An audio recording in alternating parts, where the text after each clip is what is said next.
Bayangkan kamu hanya seorang TKI biasa. Lelah bekerja, jauh dari keluarga, tidur di kamar sempit. Tapi suatu hari, kamu mendapat surat misterius. Tanpa nama, tanpa cap pos. Hanya tulisan, datanglah ke alamat ini, dan hidupmu akan berubah selamanya. Dan benar saja, sejak itu hidupnya tak pernah sama lagi. Jumpa lagi dengan saya di sini. Kali ini saya akan memberikan video-video cerita yang menarik dan penuh cinta. Sebelum kita lanjut, jangan lupa absen dulu di kolom komentar dari kota mana Anda menonton video ini, dan juga jangan lupa klik tombol subscribe agar kita semakin rajin membuat video. Namaku Ayu, usia 28 tahun. Sudah 3 tahun aku bekerja sebagai tenaga kerja wanita, TKW, di sebuah kota kecil di Turki. Pekerjaanku biasa saja, merawat lansia, membersihkan rumah, dan memasak. Tapi hidupku berubah total saat sebuah surat misterius terselip di bawah pintu kamar majikanku. Kertasnya tipis, usang, dan hanya berisi satu kalimat. Datanglah ke rumah nomor 17, Jalan SNTP, pukul 5 sore. Akan ada takdir yang menunggumu. Awalnya aku pikir itu hanya lelucon. Tapi alamat itu familiar. Rumah besar dengan pagar besi hitam di ujung jalan. Tak pernah ada yang keluar masuk dari sana. Warga sekitar bilang rumah itu milik seorang janda kaya yang lumpuh, ditinggal mati suaminya 5 tahun lalu, dan sejak itu menghilang dari kehidupan sosial. Penasaran membunuhku perlahan. Rasa takut dan penasaran bertarung di kepalaku. Tapi di hari Minggu sore, aku melangkah ke rumah itu. Jantungku berdegup tak karuan. Saat pagar besi terbuka dengan bunyi berderit, aku disambut seorang pria tua berjubah putih. "Ayu, kami sudah menunggumu," katanya pelan. "Nyonya ingin bertemu. Dan dia siap membayarmu 300 juta rupiah per hari, hanya untuk satu hal, menemaninya hidup." Aku terpaku. Siapa dia sebenarnya? Kenapa harus aku? Dan dari mana dia tahu namaku? Aku masih berdiri kaku di depan pintu rumah megah itu. Ruangan dalamnya gelap, hanya diterangi cahaya lampu gantung tua yang bergoyang perlahan, seolah menyambut kedatanganku. Pria tua tadi, yang ternyata bernama Pak Cemal, membawaku masuk melewati lorong panjang dengan lukisan-lukisan potret wajah perempuan yang semuanya terlihat menatapku. Kami berhenti di depan sebuah pintu kayu besar. Pak Cemal menatapku serius. "Ayu, sebelum kamu masuk, ada syarat yang harus kamu tahu." Aku menelan ludah. "Apa maksudnya?" "Majikanku, Nyonya Melike, tidak bisa bicara. Dia lumpuh total sejak kecelakaan 7 tahun lalu. Tapi dia bisa mendengarmu. Dan dia bisa melihatmu. Tapi kamu tidak boleh pernah menyentuh tirai putih di balik ranjangnya. Jangan bertanya. Jangan mencoba. Jangan mendekat." Nafasku tercekat. "Kenapa?" Pak Cemal hanya menggeleng. "Kamu akan dibayar 300 juta rupiah per hari. Kamu hanya perlu menemaninya, membacakan buku, dan duduk di kursi itu." Ia menunjuk kursi kayu bergaya Victoria di sudut ruangan. "Dan ingat, apapun yang kamu dengar, jangan buka tirai itu." Aku mengangguk pelan. Pintu kayu itu terbuka perlahan dengan suara berderit. Dan di dalamnya, aku melihat seorang wanita tua di ranjang besar. Wajahnya pucat, mata terbuka lebar namun kosong, rambutnya panjang terurai. Di sisi tempat tidurnya, tirai putih menggantung, setengah tertutup, seolah menutupi sesuatu. Aku mendekat ke kursi dan duduk. Jantungku berdetak keras. Nyonya Melike menatapku, dan senyumnya perlahan terukir. Hari pertama itu berlalu dengan hening. Tapi di malam hari, tepat pukul 2 pagi, aku mendengar bisikan. "Ayu, tarik tirainya. Hanya sedikit. Aku ingin kamu lihat siapa aku sebenarnya." Aku menggigil. Tak ada orang lain di ruangan. Tapi suara itu jelas berasal dari arah tirai putih. Malam itu aku tak bisa tidur. Meski tubuhku lelah, mataku menolak terpejam. Suara bisikan itu terus terngiang di telinga. Suara perempuan, serak namun mendayu, seakan menghipnotisku untuk mendekat ke tirai putih di samping ranjang Nyonya Melike. Aku bangun dari tempat tidur tamu yang disiapkan Pak Cemal. Langkahku pelan menelusuri lorong rumah tua itu yang kini terasa jauh lebih dingin. Lantai kayu berderit di setiap pijakan. Angin entah dari mana meniup pelan lampu gantung, membuat bayangan bergoyang seperti sosok berjalan. Saat aku sampai di depan kamar Nyonya Melike, pintunya sedikit terbuka. Aku yakin tadi pintunya tertutup rapat. Doronganku perlahan membuka pintu itu. Suasana di dalam kamar masih sama. Gelap, sepi, dan menegangkan. Nyonya Melike terbaring seperti biasa. Hanya saja, matanya tertutup. Aku mendekat. Tirai putih itu kini sedikit bergeser. Aku yakin, saat sore tadi, tirai itu menggantung sempurna. Sekarang, ada celah kecil di bagian bawahnya. Seperti baru saja ditarik seseorang. Ayu, kamu ingin tahu kenapa aku lumpuh, kan? Tarik tirainya hanya sedikit saja. Suara itu kembali. Tapi kali ini tepat di telingaku. Aku menahan napas. Ingin berbalik dan lari. Tapi kakiku terpaku di tempat. Rasa takut dan rasa ingin tahu beradu dalam pikiranku. Tanganku terangkat perlahan. Menuju tirai. 1 sentimeter lagi. Tiba-tiba. Brak. Pintu dibanting terbuka. Pak Cemal berdiri di ambang pintu dengan wajah pucat pasi. "Apa yang kamu lakukan?" teriaknya. Aku terlonjak mundur. Pak Cemal segera menarikku keluar dari kamar. "Nyonya Melike belum memilihmu. Jika kamu melanggar sebelum waktunya, kamu tidak hanya kehilangan pekerjaan ini. Kamu bisa kehilangan lebih dari itu."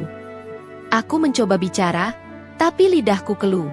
"Apa maksudnya, belum memilih?" Pak Cemal menatapku tajam. "Kau pikir kau satu-satunya yang pernah bekerja di sini?" Aku terduduk di lantai lorong, tubuh gemetar, pikiran kacau. Perkataan Pak Cemal terus terngiang. "Kau pikir kau satu-satunya yang pernah bekerja di sini?" Aku menatapnya, berharap penjelasan. Tapi ia hanya menatap lurus ke arah kamar Nyonya Melike, matanya penuh beban masa lalu. "4 perempuan sebelum kamu," katanya akhirnya, suaranya pelan. "Semuanya datang dengan janji yang sama. 300 juta rupiah per hari. Tapi tak satu pun dari mereka keluar dari rumah ini dalam keadaan normal." Nafasku tercekat. "Apa maksudmu? Mereka hilang?" Pak Cemal mengangguk perlahan. "Yang pertama, Zulaiha dari Sampang. Bertahan 3 hari. Ditemukan di kamar mandi, memandangi cermin sambil tertawa sendiri. Sekarang dirawat di rumah sakit jiwa Ankara." Aku membeku. Yang kedua dan ketiga menghilang malam-malam. Tidak ada jejak, tidak ada tanda perlawanan. Kamera keamanan mati tiba-tiba. Seolah mereka dilenyapkan begitu saja. Aku menatap tanganku yang tadi hampir menyentuh tirai itu. Dan yang keempat? Yang keempat, Fitri dari Garut. Dia bertahan paling lama. 2 minggu. Tapi suatu malam, dia menarik tirai itu. Pak Cemal menatapku dengan sorot mata dalam. Dan dia melihat sesuatu yang tak seharusnya dilihat manusia biasa. Aku mulai gemetar. Apa yang dia lihat? Pak Cemal hanya menjawab, lirih. "Fitri kini buta. Tapi setiap malam dia masih bisa melihat sesuatu yang kami tak bisa pahami." Dia terus menggambar bayangan perempuan tanpa wajah di dinding rumah sakit. Aku ingin pergi. Sekarang juga. Tapi seperti ada yang menahanku. Uang itu, dan rasa ingin tahu yang anehnya makin membesar. "Kenapa kalian terus cari pengganti?" Pak Cemal tersenyum pahit. "Karena Nyonya Melike belum menemukan yang cocok. Dan jika dia memilihmu, Ayu, semua akan berbeda. Termasuk takdirmu." Setelah malam itu, suasana rumah besar milik Nyonya Melike berubah drastis bagiku. Aku tak lagi menganggapnya sekadar tempat bekerja. Rumah itu seperti hidup. Mengawasi, menguji, menilai. Setiap langkahku terasa diperhatikan. Kadang, saat aku duduk di kursi dekat ranjang Nyonya Melike, aku bisa merasakan matanya menatapku lebih lama dari biasanya. Padahal ia tak bisa bicara, tak bisa bergerak. Tapi entah kenapa, aku merasa ia sedang menimbang-nimbang, meniliku. Hari keempat, Pak Cemal memintaku ke ruang bawah tanah. Ruang yang sebelumnya selalu terkunci. "Nyonya ingin kau melihat ini," katanya, tanpa penjelasan lebih lanjut. Tangga menuju ke bawah tanah lembab dan gelap. Dindingnya dipenuhi rak buku tua, patung-patung kecil, dan foto-foto hitam putih berbingkai kayu. Tapi di ujung ruangan, ada satu meja bundar dengan satu kursi. Dan di atas meja itu, ada 4 lilin yang telah padam. 4 lilin, 1 untuk tiap TKW sebelumnya, kata Pak Cemal pelan. Dan sekarang, ia menyalakan lilin kelima. Dia telah memilihmu. Tubuhku dingin seketika. Bersiaplah. Malam ini, tirai itu akan terbuka dengan sendirinya. Aku menatap Pak Cemal, berharap ia sedang bercanda. Tapi tidak. Tatapannya kosong. Seperti seseorang yang sudah menyerah pada takdir. Pukul 11 malam, aku kembali duduk di kursiku. Nyonya Melike tampak berbeda. Matanya tak lagi kosong. Sekilas aku melihat kilatan cahaya aneh di bola matanya. Entah bagaimana, aku tahu ia sadar penuh. Untuk pertama kalinya, aku bisa merasakan pikirannya menyatu dengan suasana kamar. Dan tepat pukul 12 tengah malam, tirai putih di samping ranjang itu bergerak pelan, sendiri. Aku terpaku. Tak bisa lari. Tak bisa bicara. Tirai itu terbuka. Perlahan. Dan dari balik tirai, bukan hanya tubuh Nyonya yang terlihat. Tapi bayangan lain. Bayangan perempuan muda. Rambut panjang, gaun putih lusuh, wajah tertunduk. Ia berdiri di balik ranjang, tanpa suara, tanpa gerakan. Tapi aku bisa merasakannya menatapku langsung. Lalu, terdengar suara lirih dari Nyonya Melike. Pertama kalinya sejak aku di sini. Akhirnya, kamu datang juga, anakku. Waktu seakan berhenti di ruangan itu. Aku duduk terpaku, jantungku berdetak tak beraturan. Tirai putih sudah tersingkap penuh. Dan bayangan perempuan muda masih berdiri diam di belakang ranjang. Tubuhnya samar dalam cahaya redup, seperti kabut yang membentuk wujud. Sementara itu, Nyonya Melike, yang selama ini lumpuh, tak bisa bicara, mendadak mengeluarkan suara. Lirih, serak, tapi jelas. Akhirnya, kamu datang juga, anakku. Aku menggeleng, bingung. Saya, bukan anak Anda. Nyonya Melike tersenyum tipis. Matanya tak lepas dari wajahku. Tidak secara darah. Tapi kamu adalah bagian dari takdir yang seharusnya kulindungi sejak lama. Aku berdiri, ingin lari, tapi tubuhku seperti terkunci. Kaki berat melangkah. Suara-suara dari dinding mulai terdengar, ratapan, bisikan. Seperti suara perempuan menangis, banyak perempuan. Mereka semua adalah bayangan masa laluku, ujar Nyonya. Ia melanjutkan, dengan suara terbata. Dulu aku punya kekuatan. Kekuatan untuk menyembuhkan, untuk melihat masa depan. Tapi suamiku, seorang pejabat militer, mengurungku. Ia takut aku akan mengungkap rahasia kelam keluarganya. Ia menyebutku penyihir. Saat dia tahu aku hamil, dia mencoba membunuhku. Aku hanya bisa menatap. Mulutku ingin bicara, tapi tercekik oleh kenyataan aneh ini. Aku melompat dari balkon lantai 3 untuk menyelamatkan anakku. Tapi aku lumpuh. Dan anak itu hilang dalam kandungan. Tangannya gemetar, menunjuk bayangan perempuan di balik ranjang. Itu wujud jiwa anakku. Ia menunggu tubuh baru. Seseorang yang kuat, penuh empati, seperti kamu.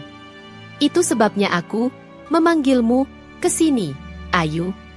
Aku mundur pelan. Tidak, tidak. Saya hanya pekerja. Saya datang karena surat aneh itu. Dan surat itu datang karena kamu telah dipilih. Tiba-tiba, lampu gantung di kamar padam. Gelap gulita.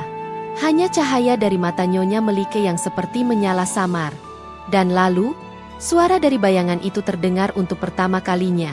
Ibu, bolehkah aku tinggal di dalam tubuhnya?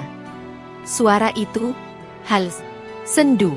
Tapi di balik kelembutannya, ada sesuatu yang membuat bulu kuduku merinding. Ibu, bolehkah aku tinggal di dalam tubuhnya? Aku ingin menjerit, tapi suara tertahan di tenggorokan. Napasku tercekat. Tubuhku tidak bisa bergerak. Di sekelilingku, udara mendadak menjadi berat. Seolah ruangan ini diselimuti sesuatu yang bukan dari dunia ini. Bayangan gadis itu melangkah maju. Langkahnya tak bersuara. Dan saat ia mendekat, wajahnya yang sebelumnya tertunduk kini terangkat perlahan. Wajahku sendiri. Aku terperangah. Itu, aku. Tapi versi lain. Matanya kosong, kulitnya pucat, dan senyumnya seperti menyimpan luka 1000 tahun. Aku hanya ingin hidup, katanya. Dan kamu adalah pintu bagiku. Nyonya Melike mulai menangis. Air matanya mengalir. Tapi ia tetap memandangku. Ini bukan paksaan, Ayu. Tapi jika kamu mengizinkan, dia akan menjadi bagian darimu. Bukan merasuki, tapi berbagi. Setengah hidupmu untuk memberinya kesempatan. Aku menggeleng lemah. Tidak, ini gila. Tapi dalam diriku, ada sesuatu yang mulai goyah. Rasa iba. Rasa keterhubungan aneh yang tak bisa dijelaskan. Sejak aku kecil, aku sering merasa seperti tidak sepenuhnya sendiri di tubuhku. Mimpi-mimpi aneh, suara-suara samar, dan bayangan gadis yang selalu memanggil. Ternyata bukan sekadar halusinasi. Kamu memang ditarik ke sini, bukan karena surat itu, tapi karena kamu telah merasakannya sejak lama, ujar Nyonya Melike. Lilin-lilin di sudut kamar mulai menyala sendiri, satu persatu. Kalau kamu menolak, dia akan tetap menunggu. Tapi tidak di sini. Dia akan mengikuti kamu, kemanapun kamu pergi. Langkah gadis bayangan itu kini hanya berjarak 1 meter dariku. Tangannya terulur pelan. Kamu tidak akan kehilangan dirimu, Ayu. Tapi kamu akan jadi lebih dari manusia biasa. Dan dalam sekejap, tubuhku merasakan sengatan dingin menembus dada. Gadis itu menyentuhku. Kilatan cahaya memenuhi ruangan. Nyonya Melike memejamkan mata dan tersenyum. Akhirnya, dia pulang. Kilatan cahaya itu hanya berlangsung beberapa detik, tapi rasanya seperti seluruh isi dunia ini berhenti berputar. Saat aku membuka mata, aku masih berdiri di kamar itu. Tapi sesuatu berubah. Napas yang keluar dari hidungku terasa lebih berat, lebih dalam. Jantungku berdetak bukan hanya untuk satu kehidupan. Tanganku gemetar. Tapi bukan karena takut. Aku merasa utuh, tapi juga dua. Nyonya Melike masih terbaring, tapi kini wajahnya tenang. Tubuhnya yang kaku selama bertahun-tahun bergerak sedikit. Jemarinya menutup seperti orang selesai berdoa. Ayu, katanya lirih, untuk pertama dan terakhir kalinya. Kau menyelamatkannya, dan menyelamatkanku. Seketika, tubuh Nyonya Melike menggigil. Cahaya samar keluar dari dadanya, naik ke langit-langit kamar dan lenyap bagai embun pagi yang menguap. Pak Cemal masuk dengan panik. Tapi begitu melihatku berdiri tegak dengan mata penuh air mata dan tubuh yang memancarkan aura tenang, ia justru berlutut. Dia, akhirnya bebas, bisiknya. Aku memeluk diriku sendiri. Ada sesuatu yang terasa berbeda dalam napasku, dalam detak jantungku, bahkan dalam cara aku menatap dunia. Dan saat aku melihat bayangan cermin di dinding kamar, aku bisa melihat sosok gadis itu berdiri di belakangku, tersenyum lembut, bukan menyeramkan, tapi damai. Kita satu sekarang, bisiknya dalam pikiranku. Aku tidak akan mengambil alih. Aku hanya ingin hidup bersamamu, menjalani dunia yang dulu direnggut dariku. 7 hari kemudian, rumah besar itu kosong. Nyonya Melike wafat secara damai. Tak ada berita di media. Tak ada pemakaman mewah. Hanya aku dan Pak Cemal yang mengiringinya ke peristirahatan terakhir. Sebelum aku pergi, Pak Cemal memberiku satu kotak kecil. Di dalamnya ada sepucuk surat, dengan tulisan tangan Nyonya Melike. Ayu, hidup ini penuh lapisan. Kamu kini hidup bukan hanya untuk dirimu, tapi untuk kisah yang lebih besar. Gunakanlah kesempatan ini untuk membuat dunia tahu bahwa jiwa-jiwa yang hilang pun layak diberi kesempatan kedua. Kotak itu juga berisi buku tua bersampul kulit, bertuliskan, "Anak-anak cahaya, penjaga jiwa yang terlupakan." Aku kini tahu, tugasku belum selesai. 1 bulan setelah kepergian Nyonya Melike, aku telah kembali ke Indonesia. Tapi aku bukan Ayu yang sama. Sejak malam itu, malam saat jiwaku dan jiwa gadis itu menyatu, aku membawa sesuatu yang baru dalam diriku. Bukan kutukan, tapi warisan. Buku bersampul kulit yang diberikan Pak Cemal perlahan mulai kupahami. Isinya bukan hanya kisah hidup Nyonya Melike, tapi juga catatan tentang mereka yang disebut penjaga jiwa yang terlupakan. Orang-orang langka yang secara alami mampu menyatukan dua keberadaan dalam satu tubuh. Jiwa hidup dan jiwa yang belum sempat menyelesaikan takdirnya. Dan aku, ternyata adalah salah satunya. Setiap malam, aku bermimpi. Tapi bukan mimpi biasa. Aku bisa melihat kejadian yang belum terjadi. Anak-anak yang hilang. Orang tua yang mencari. Jiwa-jiwa yang tersesat, menunggu untuk ditemukan dan dibebaskan. Awalnya aku pikir ini semacam efek trauma. Tapi saat aku mulai mengikuti petunjuk-petunjuk dalam mimpi itu, semuanya terbukti nyata. Aku menyelamatkan seorang anak kecil yang nyaris tenggelam. Karena mimpiku memperlihatkan di mana ia akan jatuh. Aku mempertemukan seorang ibu tua dengan surat terakhir dari anaknya yang meninggal dalam perang. Surat yang tak pernah sampai, tapi kulihat dalam penglihatan. Dan setiap kali aku berhasil, jiwa dalam diriku tersenyum. Ia tak berbicara lagi seperti dulu. Tapi aku tahu dia bersyukur. Dia tak lagi gelisah. Ia hidup dalam diriku, tidak untuk menguasai, tapi untuk menuntunku menjadi penghubung antara dunia ini dan dunia yang tak terlihat. Kini aku membuka satu pusat kecil di desaku. Orang-orang menyebutnya rumah doa, rumah pemulihan, atau tempat curhat. Tapi bagi mereka yang benar-benar membutuhkan, tempat itu adalah jalan pulang. Di dinding utama ruangan itu, aku menggantung tirai putih, bukan untuk menakut-nakuti, tapi sebagai simbol bahwa setiap jiwa punya hak untuk didengar, diberi kesempatan kedua, dan tak ada jiwa yang seharusnya terlupakan. Mereka bilang manusia hidup hanya sekali. Tapi bagaimana jika ada jiwa yang belum selesai? Bagaimana jika waktu bukan garis lurus, melainkan lingkaran tak kasat mata yang terus berputar, membawa kembali kenangan, luka, bahkan harapan yang tak pernah sempat menjadi nyata? Aku, Ayu, datang ke Turki hanya sebagai buruh migran biasa. Seperti jutaan orang lain yang mengorbankan tanah air, keluarga, bahkan harga diri untuk bertahan hidup di negeri asing. Tapi takdir, ia tak peduli siapa kamu. Ia memilih secara misterius, kadang kejam, kadang penuh berkah tersembunyi. Dan padaku, ia menurunkan warisan yang bahkan aku tak pernah minta. Tubuh yang harus menampung dua jiwa, dan hidup yang harus membawa dua arah. Di balik tirai putih itu, aku tidak hanya menemukan rahasia seorang janda lumpuh. Aku menemukan masa lalu yang dibekukan oleh rasa bersalah, diselubungi oleh keheningan panjang, dan dijaga oleh kebisuan yang lebih keras dari teriakan. Nyonya Melike bukan hanya wanita tua dengan cerita tragis. Ia adalah cermin dari banyak jiwa. Jiwa-jiwa perempuan yang dibungkam, dipenjara oleh tradisi, dan dilupakan oleh sejarah. Jiwa anak yang belum sempat dilahirkan itu, bukan sekadar hantu. Ia adalah metafora dari semua mimpi yang dipatahkan sebelum sempat tumbuh. Ia hadir dalam setiap perempuan yang dipaksa memilih diam. Dalam setiap manusia yang hidup dengan trauma yang tidak pernah diberi tempat untuk pulih. Kini, dengan dua jiwa dalam satu tubuh, aku berjalan di antara dua dunia. Dunia nyata yang penuh logika dan skeptisisme, dan dunia gaib yang tak bisa dijelaskan tapi bisa dirasakan oleh hati yang bersih. Aku menjadi jembatan. Dan kadang, jembatan itu harus rapuh, agar mereka yang melintas bisa menyadari betapa berharganya pijakan yang mereka injak. Di pusat kecil yang kubangun di desa, orang datang bukan untuk menyaksikan keajaiban. Mereka datang untuk didengar, untuk menangis, untuk menyambung kembali benang-benang takdir yang sempat putus. Dan aku, sebagai penjaga jiwa, hanya duduk dan mendengarkan. Karena kadang, yang paling dibutuhkan dunia ini bukan jawaban, tapi kehadiran. Setiap jiwa yang dilupakan, hanya ingin satu hal, dikenang.